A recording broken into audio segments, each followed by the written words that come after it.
Hello, my name is Irvin Wainwright, and for this week's assignment, we were to choose two different types of AT devices from the list, and I chose one of the devices I call is a math pad.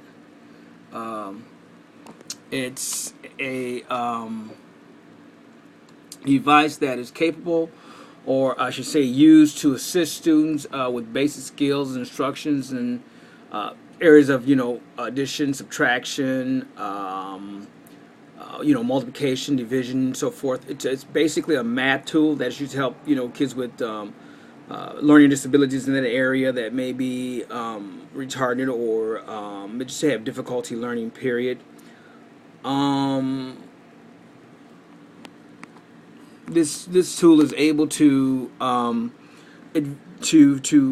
visualize the content that the student is going to be learning. It's hands-on, so it allows the student to be able to interact with it. This device can be used in the classroom and several different ways, particularly during assignment times, test times, exercise times, where students are allowed a few minutes to, um, prepare themselves for the course or whatever. I think that this particular device um, it's because it is used to help, with issues with mathematics. Um, and the fact that it allows the student to, and I think when I say to visually see what they're doing, that's what's important about it. It gives you the visual, and to me, sometimes when you can actually see what you're doing, rather than someone give me an assignment and say 2 plus 2, for example, is 4. Show me, for example, 2 apples, and then 2 more apples, and I count 1, 2, 3, 4. That's if I were to have a learning disability, that's to me would be the way that I would want that particular lesson to be presented to me. And I think the math pad does that. It is an iPad capable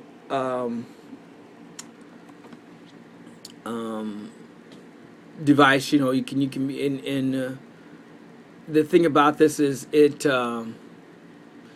can display the math problems in a timely fashion, first of all, so you can really see the problems, uh, and it also puts the math work in a proper format, so it's easier for the student to recognize exactly what they're supposed to do, how they're supposed to do it, and you can solve this with very little effort, very little keystroke.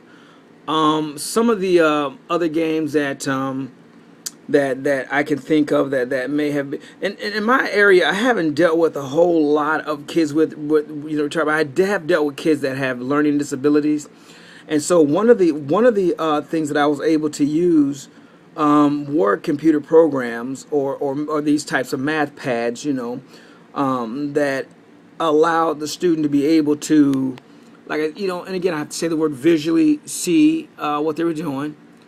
Um, you can also, these programs can also, you can use online programs with this too as well, by the way. So, in the classroom, you can have more than one kid on the program at one time at different levels too, by the way. You can reach the program through programs, and I hate when I do this because I know the programs are, but I always forget the name of them. We use them at our alternative school. Um, oh my goodness, I cannot think of the name of these programs. But some of these programs are accessible online.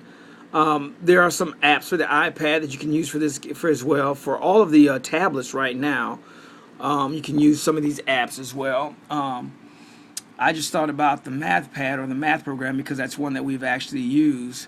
Um, you can because this program can be used on a tablet or on a iPad. You can adapt it to the computer, like I said, for the classroom.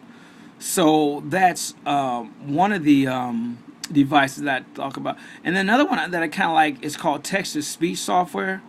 Those are devices used for kids with reading disabilities. You can, with this device, you can listen and you can, you can read or you can listen to what's being read. You can scan the text. You get images. You can use you can use it interface with the internet as well. It comes in various different file types, so that makes it very, very useful for whatever type of system you're using. It helps you to visually, and here again I have to go along because again I have to say this: I haven't dealt with a whole lot of kids that have reading problems, but I'll come back with part 2 in 1 second. I gotta go and make a quick run. I'll be right back. Hold on.